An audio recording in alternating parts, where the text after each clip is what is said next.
Este vídeo é para aquela pessoa que tem promessas de Deus na sua vida, só que você tá com medo e tá achando que depende de você para que essas promessas se realizem. Eu quero que você saiba que a vontade do Senhor é soberana e agindo Ele não tem quem possa impedi-lo, entende? Então, o vídeo de hoje eu vou fazer até um pouco diferente, vou ler na íntegra para vocês o que Deus passou para mim, para que eu não perca nenhuma de suas palavras. E há uma diferença, né, quando eu vou lá, Deus fala para mim, eu escrevo e aí eu venho e falo para vocês. Há um pouco de diferença na força das palavras.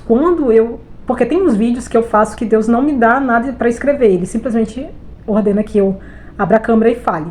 Há outros vídeos que eu escrevo o que ele tá falando para mim e depois eu repasso para vocês. Só que o problema é que não é que a mensagem não seja correta, ela é correta, eu falo tudo que tem que ser falado. Porém, as palavras não são as mesmas, entende? Então perde um pouco a força. Por exemplo, é tipo quando a gente lê outras traduções da Bíblia. Você vê as traduções mais antigas, elas têm uma força muito maior na palavra. Por exemplo, uma que eu gosto mesmo, que não é muito antiga, eu gosto muito, né? Mas não é muito antiga, é a NAA, a Nova Almeida atualizada, a King James atualizada. Elas têm força na palavra, elas são atualizadas, né? A tradução, porém ela tem força, ela tem aquela força na palavra. Agora você pega as traduções mais recentes, nossa, fica muito fraco. É a mesma mensagem, mas mudam demais a palavra, então o tom muda também, entende? Então eu quero falar exatamente o que Deus mandou eu falar, então eu vou ler para vocês. Então não estranhe se eu tô lendo, é porque eu quero falar exatamente o que o Senhor mandou, ok? A vontade de Deus é soberana. Quando Ele nos promete algo, Ele cumpre. Deus não precisa de nós para realizar o milagre. Deus não precisa da nossa fé para que a vontade dele se realize. Tudo o que Deus quer de nós é que nós obedeçamos às ordens dele. Exemplo disso foi Jonas, que tentou fugir da soberana vontade de Deus, mas o Senhor o alcançou. E nós sabemos todo o sofrimento no qual ele passou até obedecer a Deus. Então, o máximo que nós podemos controlar é a escolha de qual caminho iremos seguir. O caminho curto da obediência ou o caminho longo da desobediência. Quando escolhemos obedecer, as coisas acontecem rápido, mas quando escolhemos desobedecer, demoramos para receber a bênção. E essa demora gera dor e sofrimento. Deus coloca diante de nós a vida e a morte. Devemos escolher a vida para que nós e nossos filhos habitemos na terra em segurança. Portanto, se Deus disse que você vai casar com alguém, você irá casar, quer você acredite ou não. Se Ele disse que você comandará uma empresa ou ministério ou qualquer que seja a promessa que Ele fez a você, acontecerá independente das circunstâncias, independente dos recursos, independente do tamanho da tua fé. Pois agindo Deus, quem o impedirá? Abraão e Sara são um belo exemplo disso. Mas aqui está um ponto importante desta mensagem. A tua fé é que vai te levar a obedecer a Deus. E a tua obediência é que vai determinar o tempo em que levará para a promessa se cumprir e se a jornada será sofrida ou não. Lembre-se do povo de Israel.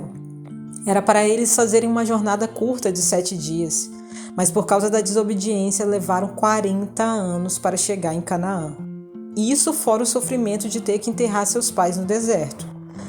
Passados 40 anos, Deus deu uma ordem ao povo para que eles se preparassem para atravessar o Jordão, pois o tempo que ele determinou para que as coisas acontecessem havia se cumprido. Eles, estando prontos ou não, deveriam partir.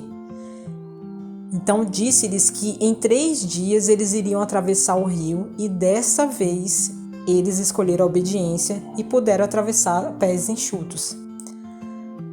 Outro ponto importante aqui é a ordem foi que eles preparassem o alimento para comerem, pois Deus já sabia, né, que o maná iria cessar quando eles colocassem os pés em Canaã e eles não iriam ter como colher alimentos imediatamente, porque teriam que passar 7 dias dando voltas em torno da muralha de Jericó.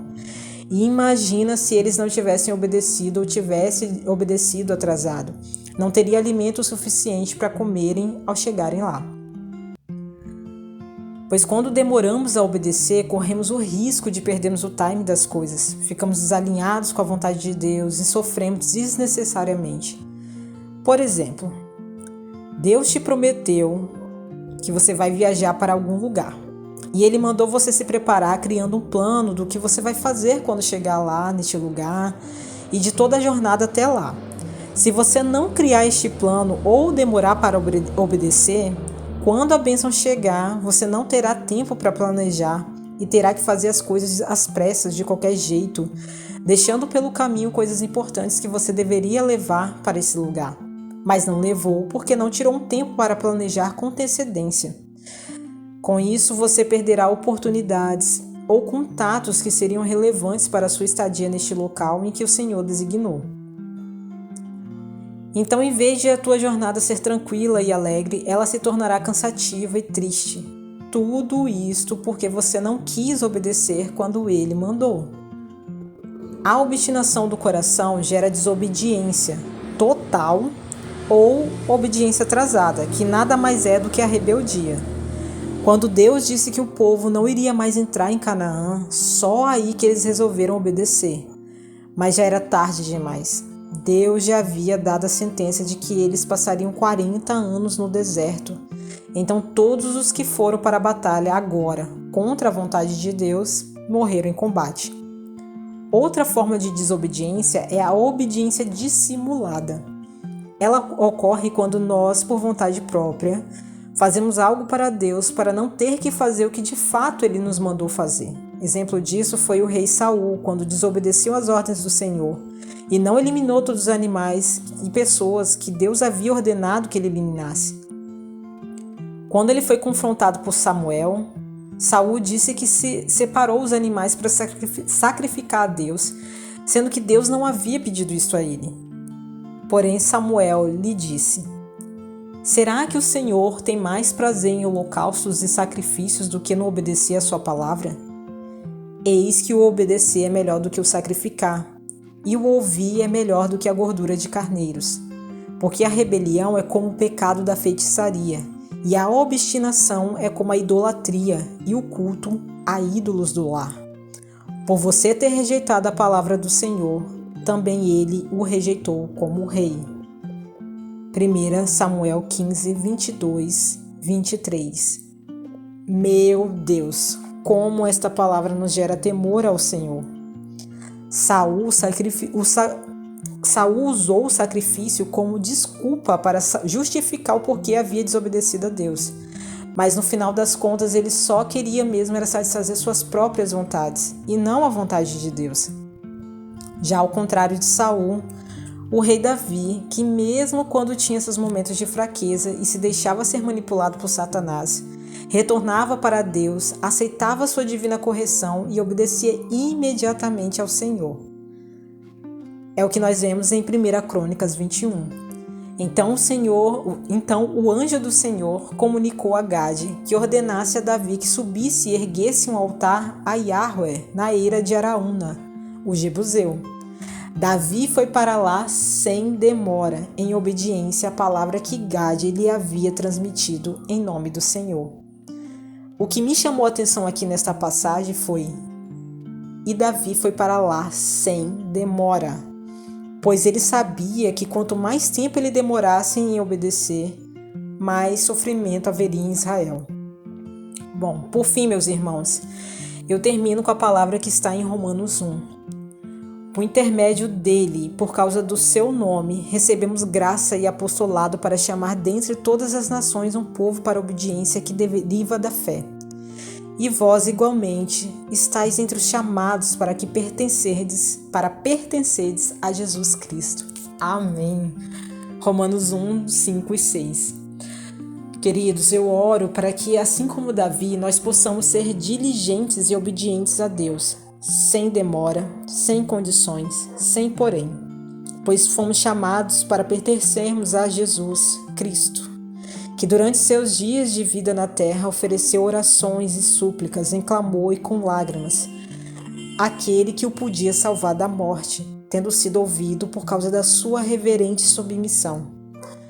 Mesmo considerando o fato de ele ser o Filho de Deus, aprendeu a obediência por intermédio das aflições que padeceu, e uma vez aperfeiçoado, tornou-se a fonte de salvação eterna para todos os que lhe obedecem. tendo sido nomeado por Deus sumo sacerdote, segundo a ordem de Melquisedeque. Oro também para que o Senhor Jesus acalme o coração de cada um de vocês, para que possam compreender que não é pela força dos nossos braços que alcançaremos a vitória, mas pela graça de Deus. Pois essa mensagem, meus irmãos, não é de maneira nenhuma para lhes causar preocupação ou sobrecarregá-los. Pelo contrário, a intenção aqui é encorajá-los, uma vez que entendam que a nossa parte no plano de Deus é somente nos colocarmos diante da presença dele, com um eis-me aqui, Senhor, faça-se em mim segundo a tua vontade. Bom, meus irmãos, este foi o vídeo de hoje.